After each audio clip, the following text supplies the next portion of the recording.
The National Weather Service in Sterling, Virginia has issued a severe thunderstorm warning for Allegany County in western Maryland, Grant County in eastern West Virginia, Mineral County in eastern West Virginia, northwestern Hardy County in eastern West Virginia, central Hampshire County in eastern West Virginia, until 2:45 p.m.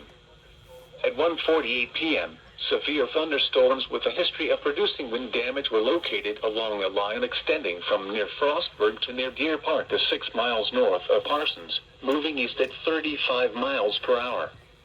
Hazard, 60 miles per hour wind gusts. Source, radar indicated. Impact, damaging winds will cause some trees and large branches to fall. This could injure those outdoors, as well as damage homes and vehicles.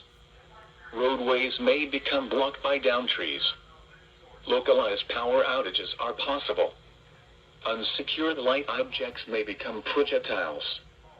Locations impacted include Cumberland, Frostburg, Kaiser, Moorfield, Petersburg, Westernport, Romney, Bel Air, Paw Paw, La Vale, Fort Ashby, Lanacunning, Piedmont, Elk Garden, Kitzmiller, Ridgely, Cresaptown, Potomac Park, Wiley Ford, and Eckhart Mines. For your protection, move to an interior room on the lowest floor of a building.